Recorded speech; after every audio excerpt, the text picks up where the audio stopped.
Hidup bukan untuk berada di masa lalu. Jadi masa lalu itu cukup disadari, yang baik sekarang kita syukuri, yang buruk kita istighfari, minta ampun sama Allah Subhanahu wa taala. Caranya apa? Dengan menikmati masa sekarang. Jadi jangan sampai masa sekarang hanya untuk menyesali masa lalu. Wah, seandainya dulu, kalau dulu saya tidak begini, kalau seandainya, buang semua itu. Yang ada adalah sekarang. Saat ini. Saat ini saya dikasih Allah sehat. Saat ini saya dikasih Allah waktu. Saat ini saya dikasih Allah banyak kenikmatan yang tak terkira. Saya akan pakai ini untuk membuat Allah senang. Ridha Allah. Untuk membuat Allah senang dengan saya. Membuat Allah cinta kepada saya. Kalau kita hidupnya seperti itu, mensyukuri yang ada saat ini, otomatis hal-hal yang buruk di masa lampau itu akan sirna dengan sendirinya. Karena orang yang syukur, orang yang mensyukuri keadaannya sekarang, maka oleh Allah Subhanahu wa taala akan diberi tambahan nikmat, dan tambahan nikmat. Di antara tambahan nikmat yang paling besar itu adalah bisa taat dan bisa jauh dari maksiat. Itu tambahan nikmat yang paling besar. Bisa taat dan bisa jauh dari maksiat. Dosanya yang lampau otomatis diampuni oleh Allah Subhanahu wa taala karena Allah senang sama dia. La in syakartum la azidannakum wa la in kafartum inna adzabi lasyadid. Kalau orang yang kufur nikmat dikatakan siksanya pedih. Kalau orang yang mau mensyukuri nikmat, maka ditambah nikmat. Ditambah nikmat ya otomatis dosanya dihapus. Karena orang punya dosa kan bukan dalam nikmat, tapi dalam azab. Ya, dalam azab. Karena itu fokusnya sekarang, saat ini. Saat ini saya harus ngapain ya? Saat ini harus ngapain? Saat ini saya harus apa?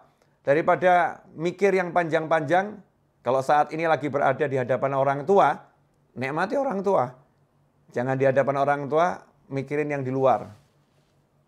Sehingga kehilangan waktu untuk taat. Karena waktunya sekarang lagi bersama orang tua, di hadapan orang tua, duduk sama orang tua, harus ngapain? Jalankan perintah Allah kepadamu terhadap orang tuamu. Perintah Allah kepada kita terhadap orang tua kita. Oh, kita harus memandangnya dengan cinta. Oh, mendengarkan ucapannya dengan sayang. Oh, saya harus ngomong dia dengan lemah lembut, gak boleh ngomong kasar. Oh, saya harus menyabarkan diri saya untuk duduk bersama orang tua saya. Ya, kalau udah begitu akan ditambah nikmat. Kalau nanti kita punya rencana bisnis setelah duduk sama orang tua, kalau nanti kita punya rencana apapun setelah duduk sama orang tua, nanti itu akan dibereskan dengan berkat yang sekarang ini kita syukuri. Yang sekarang kita syukuri, yang nanti dibereskan sama Allah Subhanahu wa taala, la azidannakum. Pasti aku tambah nikmat. Nah, ini ndak lagi sholat, sekarang waktunya sholat, mikirnya harusnya sholat. Waktunya sholat, mikirnya makan. Nanti saya habis sholat, saya mau keluar, saya mau pergi ke restoran ini. Saya mau ketemu sama teman-teman saya mau makan di warung sana. Nanti habis sholat, saya mau cari di menu, ya warung-warung online. Ya. Ada warung online banyak, restoran online, saya mau cari menunya apa, habis sholat. Tapi mikirnya dalam sholat. Sehingga kehilangan waktu sholat, nikmat sholat. Nah, begitu pula ketika duduk bersama pasangan hidup. Masya Allah. Ada suamimu, ada istrimu. Duduk bersama, asyik. Gak usah ngobrolin orang lain. Yang aneh itu ketika duduk bersama ngomongkan orang lain. Ya, kecuali kalau obrolan itu obrolan yang bawa kebaikan. Artinya ngomongkan yang baik-baik. Lagi belajar bersama, kita ngobrolkan kebaikan orang lain untuk dicontoh. Tapi gak usah ngobrolin hal-hal yang gak enak yang dialami orang lain atau gak enak tentang orang lain. Sehingga kehilangan kenikmatan ngobrol dengan dirinya berdua. Yang lebih aneh, duduk bersama pasangan tapi ngobrolnya sama handphone. Ya, ngobrolnya sama handphone. Kehilangan kenikmatan saat ini. Saat ini lagi ngapain? Lagi duduk sama pasangan hidup saya. Ya udah, duduk dinikmati bersama pasangannya. Caranya bagaimana? Ajak ngobrol tentang ilmunya Allah Subhanahu wa taala. Ya, ajak ngobrol tentang bagaimana sholat. Ajak ngobrol tentang bagaimana zikir. Bukan ngobrol yang nggak ada manfaatnya. Menyesali masa lampau. Wah, kemarin itu ya, seandainya saya jadi transaksi, saya akan dapat duit banyak. Oh, nggak jadi kok dibahas. Ya, nggak jadi kok dibahas. Wah, seandainya kemarin itu kita beli rumahnya, kita akan untung sekian. Oh, nggak dibeli kok dibahas.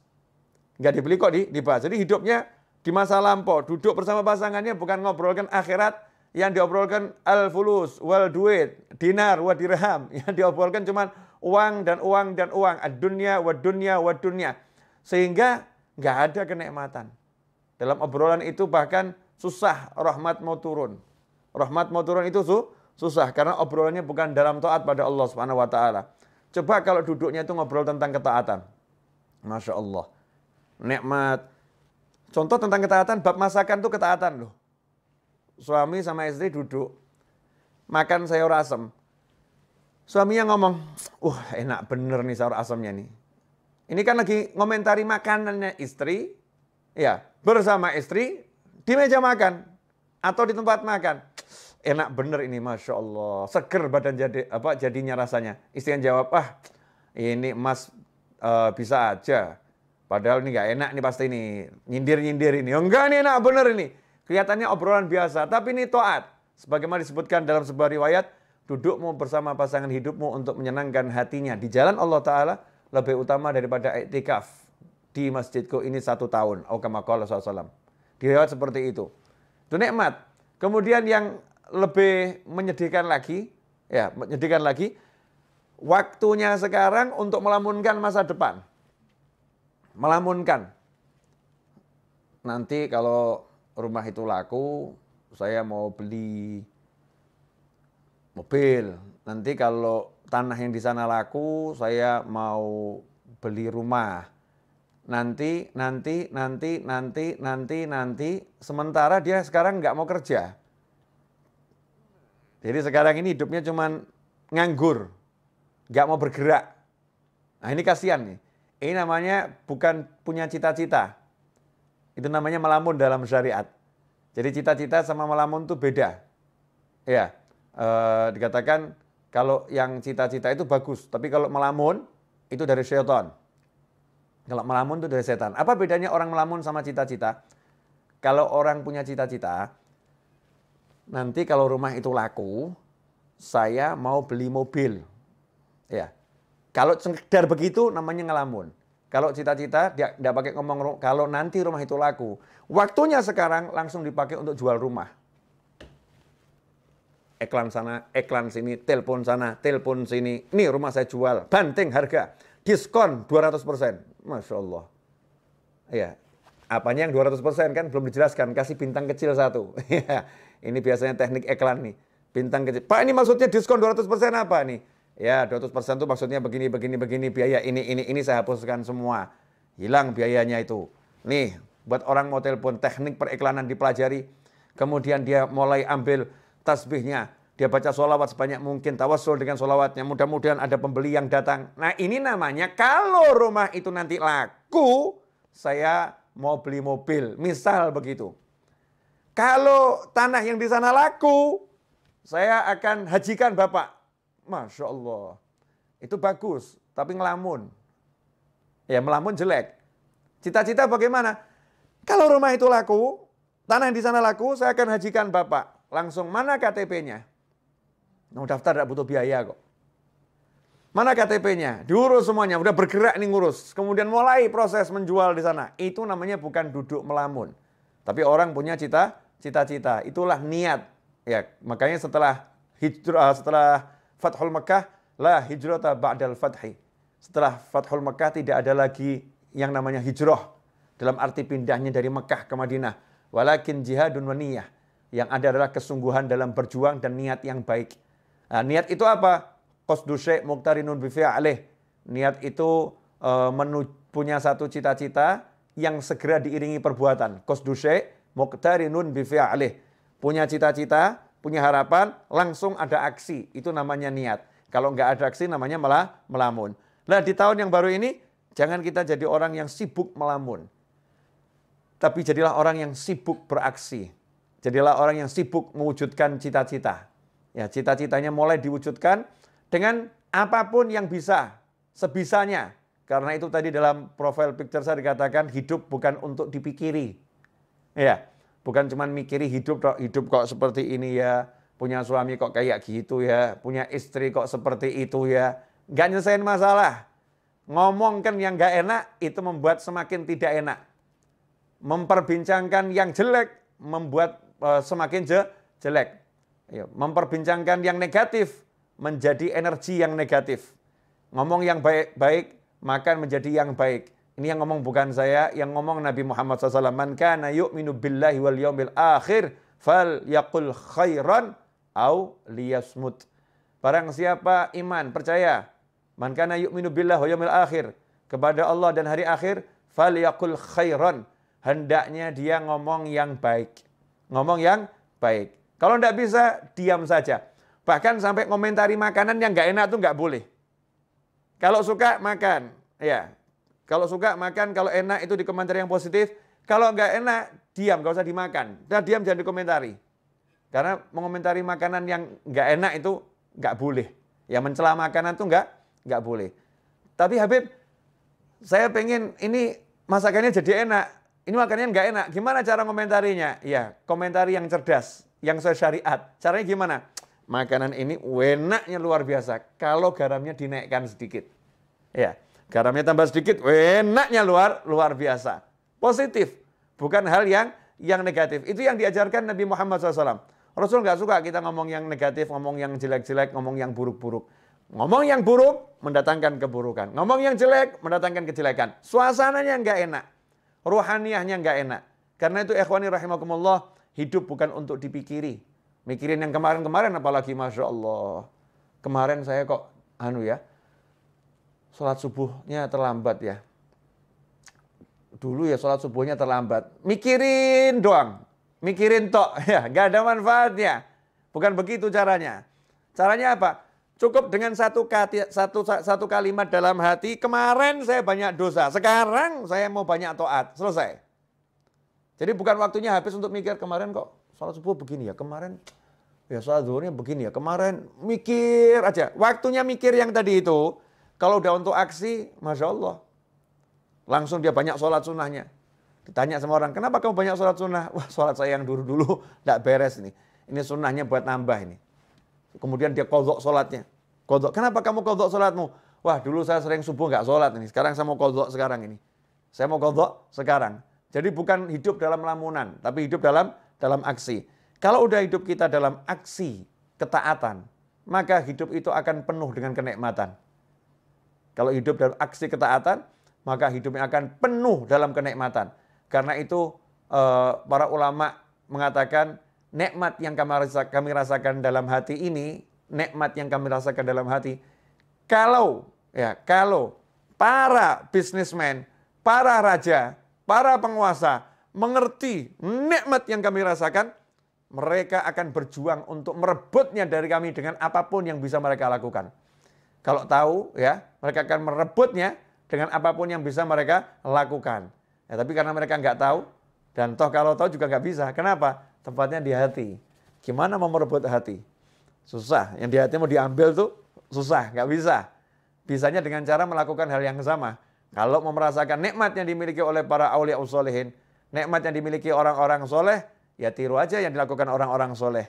Nikmati apa yang dinikmati orang-orang soleh. Orang soleh nikmatnya duduk berzikir, tiru duduk berzikir. Orang soleh nikmatnya duduk baca Al-Quran, tiru duduk baca Al-Quran. Orang soleh nikmatnya duduk cari ilmu, tiru duduk cari ilmu. Orang soleh nikmatnya bersedekah, tiru ya hidup bersedekah. Orang soleh nikmatnya membantu orang lain, tiru bantu orang lain. Dan seterusnya dan seterusnya. Nanti Allah Ta'ala akan memberi kita rasa nikmat seperti beliau-beliau. Dan ketika kita mencontoh pun udah ada nikmatnya. Naik kadarnya, naik kadarnya, naik kadarnya. Dan terus akan semakin besar. Ikhwani rahimakumullah. Tentunya dalam menjalani hidup itu bukan untuk dipikiri tapi dijalani. Bukan berarti kemudian mulus. Dalam menjalani hidup, namanya juga manusia. Menjalani hidup pasti ada musuh. Nggak mungkin nggak punya musuh. Lantas siapa musuhnya? Jangan salah. Jangan menganggap manusia itu musuh. Karena manusia itu semuanya bersaudara. Semuanya kalau ditanya, kamu anak cucu siapa? Kami Bani Adam. anak cucu Adam. Semuanya saudara. Ya, manusia itu semuanya bersaudara. Memang tingkat persaudaraannya beda-beda. Tapi pada aslinya semua manusia bersaudara. Musuhnya manusia itu adalah siapa? Ya, wahfadil qalba an yulima bihi syaitan wan nafsu wal hawa wad daniyah. Pertama setan, kedua nafsu, yang ketiga hawa alias ego, yang keempat daniyah, dunia. Itu musuhnya manusia. Setan, nafsu, hawa, dunia. Setan jelas nggak kelihatan. Kadang-kadang setannya juga menjelma jadi manusia, betul-betul menjelma jadi manusia. Kadang-kadang, dan itu sering, setannya menggunakan manusia, masuk dalam tubuhnya manusia, berbicara sebagai manusia, bertindak sebagai manusia, menulis sebagai manusia, padahal semua itu setan yang melakukannya, setan yang mengontrolnya, setan yang berbuatnya. Itu musuh yang pertama. Kemudian nafsu. Nafsu itu adalah kendaraan. Karena nafsu adalah keinginan. Kalau nggak punya nafsu, bahaya. Nggak punya nafsu makan, nggak punya nafsu minum, nggak punya nafsu hidup, repot tuh. Jadinya putus asa. Nafsu itu untuk dikendalikan. Dia kendaraan, dikendalikan. Kalau nafsu dituruti, jadi musuh. Makan, pengen makan. Makan terus, jadi musuh, jadi penyakit. Ya. Kemudian nafsu-nafsu yang lain. Kalau diturutin, jadi maksiat. Naudzubillah min dzalik. Makanya dikendalikan. Hawa. Wah, ini hawa ini kendaraan iblis terbesar. Karena sifatnya sifat turunan iblis. Apa itu? Ego. Tidak mau dikalahkan. Ya, hawa itu ego. Tidak mau dikalahkan. Maunya menang sendiri. Itu ego. Nah, makanya iblis dilaknat karena dia punya ego yang besar. Disuruh sujud kepada Nabi Adam alaihissalam, iblis tidak mau. Karena itu iblis diusir dari rahmatnya Allah Ta'ala. Dibuang dari rahmatnya Allah Ta'ala. Nggak dapat rahmatnya Allah Ta'ala. Karena itu dikatakan iblis dilaknat. Kenapa? Karena dengan egonya dia nggak mau sujud, dia sombong kepada Allah Subhanahu Wa Ta'ala. Sombongnya itu dengan tidak mau menjalankan perintah Allah untuk sujud kepada Nabi Adam alaihissalam. Ini ego. Nah, kalau kita jadi muslim jangan dikendalikan ego. Nggak mau dikalahkan, nggak mau dikalahkan. Jadikan ego kita itu ego yang baik. Ya, saya kalau baca Al-Quran nggak mau ada yang mengalahkan saya ini. Saya mau paling hebat sendiri baca Al-Qurannya. Tapi kalau ada yang mengalahkan, senang. Alhamdulillah ya. Ternyata dia lebih hebat dari saya. Jangan sampai egonya ego yang negatif. Nggak mau dikalahkan. Misal, biasa ngurusin masjid. Masjid sebelah kok dengar ngundang ustadznya ustadz nasional yang jamaahnya banyak. Masjid kita ngundang ustadz itu, ustadznya nggak mau datang. Egonya muncul, nggak mau dikalahkan. Buat segala macam cara, kalau di tempat saya nggak bisa, di tempat dia juga harus nggak bisa. Ya, akhirnya membuat berbagai fitnah. Gimana caranya biar pengajiannya batal? Ini ego yang buruk. Naudzubillah min dzalik. Di kantor, ya, nggak mau dikalahkan jabatannya dengan kawan-kawannya. Dengar kok ada satu kawannya naik pangkat, mau diletakkan di jabatan yang lebih tinggi. Wah, nggak mau dikalahkan dia, nih muncul egonya. Terus gimana caranya? Dia cari kelemahan kawannya itu, kemudian dia fitnah gimana caranya, yang penting biar namanya jatuh. Ini namanya ego. Naudzubillah min dzalik. Kemudian dunia. Masya Allah, segala sesuatu selain Allah Ta'ala. Ini tidak boleh ada dalam hati kita. Mau istri, mau anak, mau suami, ya. Siapapun selain Allah nggak boleh ada dalam hati. Bolehnya masuk hati harus lewat Allah Subhanahu Wa Ta'ala. Harus bismillah, harus ada Allahnya. Anak ada dalam hati karena Allah. Mencintainya karena Allah. Menyayanginya karena Allah. Makanya begitu anaknya nggak mau sholat, orang tuanya harus marah. Ya, orang tua harus marah. Nah, itu namanya karena Allah Subhanahu Wa Ta'ala. Pasangan hidup, istri. Istri kalau menghalangi suami untuk bakti sama orang tuanya, suaminya harus marah. Nggak bisa. Saya tidak bisa mencintaimu mirip orang tua saya. Apalagi lebih. Mirip saja nggak bisa. Nomor satu, cinta saya harus orang tua saya. Begitu Allah saya ngajarin saya. Begitu Allah saya perintahkan saya. Dimasukkan istri ke dalam hati juga karena Allah Subhanahu Wa Ta'ala. Pekerjaan boleh masuk dalam hati kalau karena Allah Subhanahu Wa Ta'ala. Ini saya mau cari nafkah. Pekerjaan ini penting untuk berikan nafkah kepada keluarga saya yang halal. Tapi karena Allah nggak takut kehilangan pekerjaan. Karena Allah kok. Ya kalau emang dia harus hilang, nanti kan Allah akan mendatangkan yang lain pekerjaannya. Ya Allah akan kasih yang lain. Semua dikembalikan karena Allah, karena Allah, karena Allah.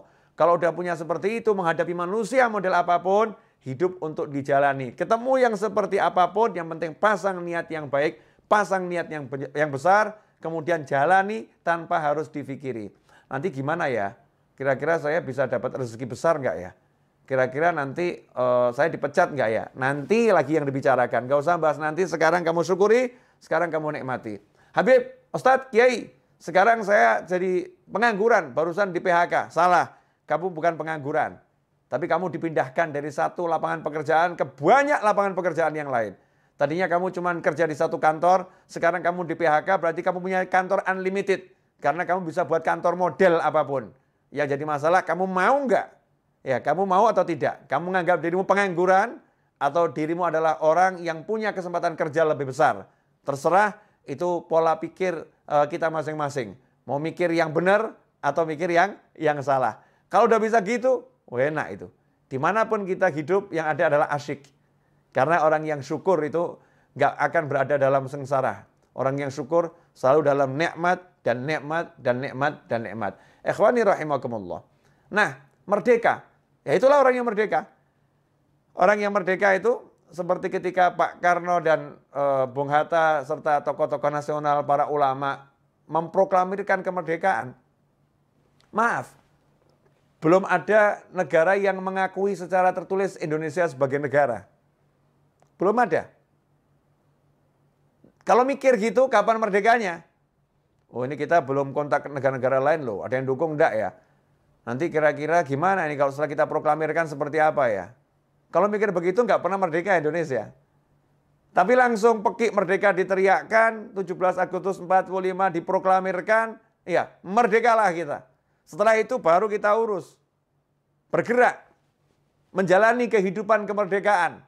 Pasang niat yang besar menjadi bangsa yang merdeka. Hasilnya apa? Merdeka.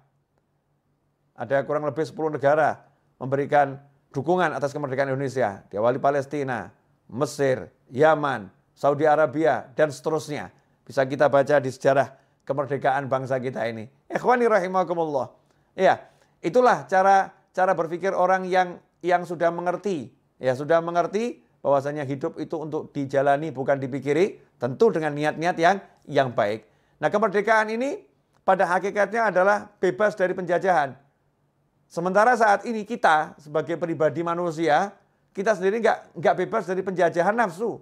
Masya Allah. Penjajahan nafsu, misal nafsu merokok. Nafsu merokok.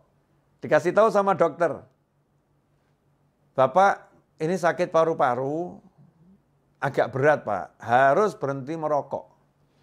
Kalau Bapak lanjutkan, nyawa Bapak bisa melayang. Ini karena nafsu merokoknya kuat, nyawa itu melayang nggak dipikirkan, udah mati urusannya Allah.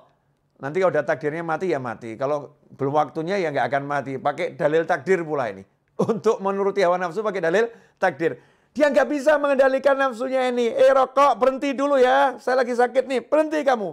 Nggak bisa, nggak bisa ngomong gitu sama rokok, nggak bisa. Baru sama rokok saja udah dijajah, Masya Allah. Itu yang bab rokok. Ada lagi yang bab lain. Ya, kebiasaan yang negatif. Ya, kebiasaan yang negatif. Masing-masing kita ini punya sesuatu yang mungkin menuruti nafsu. Makan, Masya Allah. Dokter melarang, ya, berdasarkan ilmunya. Bapak tidak boleh makan ini, mengandung kolesterol, ini membahayakan jantung Bapak. Tapi nafsunya suka ini, makannya enak semua ini. Ini kalau nggak makan begini rasanya nggak hidup, Masya Allah. Nggak makan begini rasanya nggak hidup, nafsunya itu. Ini kalau diturutin, nggak berhenti dari makanan macam-macam tadi, maka akan jadi sakit yang semakin parah dan akan menghilangkan nyawa. Na'udzubillah min dzalik. Muslim yang merdeka, dia bisa katakan sama nafsunya, stop dulu ya, sampai kondisi saya itu sudah betul-betul baik. Nanti kalau udah baik, kita akan dialog lagi. Enaknya kamu saya makan 1 bulan berapa kali? Ya, dalam seminggu berapa banyak saya makan kamu nih? Dialog sama nafsunya nih. Nafsunya dikendalikan, itu baru muslim namanya. Itu namanya orang yang merdeka.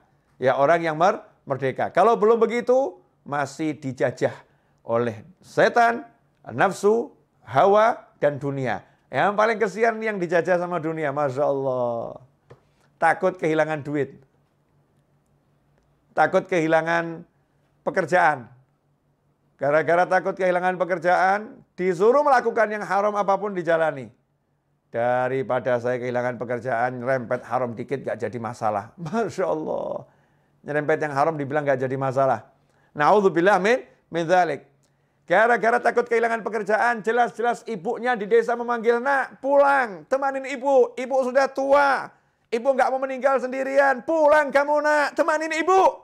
Dia katakan, maaf bu, saya gak bisa pulang. Kalau saya pulang saya dipecat dari kantor. Takut kehilangan kantor. Gak takut kehilangan ibu dan ridho Allah subhanahu wa ta'ala. Masya Allah.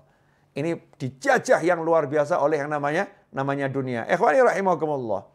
Dunia ini bisa menjelma menjadi macam-macam bentuk. Ya, macam-macam bentuk. Segala sesuatu selain Allah yang ada dalam hati, mengalahkan Allah, mengalahkan aturannya Allah, itulah dunia.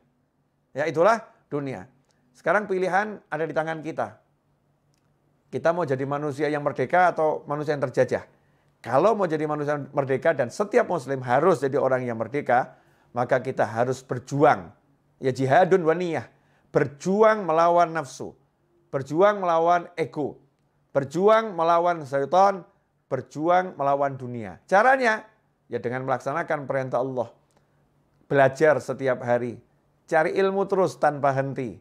Nabi Musa pun gak pernah berhenti cari ilmu, walaupun udah menjadi Rasul, kalimullah, yang diajak bicara langsung oleh Allah Subhanahu wa ta'ala. Nabi Muhammad SAW tidak pernah berhenti minta tambahan ilmu, walaupun ilmu beliau adalah ilmu langsung dari Allah Subhanahu wa ta'ala. Ya, yang Allah katakan diwahyukan. Kalau bicara Rasulullah semuanya itu wahyu ada dalam hati Nabi Muhammad sallallahu alaihi wasallam. Rasul masih suruh minta terus sama Allah, wa qur rabbi zidni ilma. Ya Allah, berilah aku tambahan ilmu. Ikhwani rahimakumullah. Karena itu dalam mengisi kemerdekaan dan mengisi sisa-sisa waktu yang kita miliki dalam perjalanan hidup sampai nanti akhir usia, maka tidak ada yang lebih baik daripada mengisinya dengan ilmu dan amal soleh. Ilmu dan amal soleh. Insya Allah kalau begitu, hidup kita akan penuh dengan ketenangan, kenyamanan, dan kebahagiaan. Jazakumullah khairan. Ini yang bisa saya sampaikan. Waktu saya keselebihnya saya kembalikan kepada yang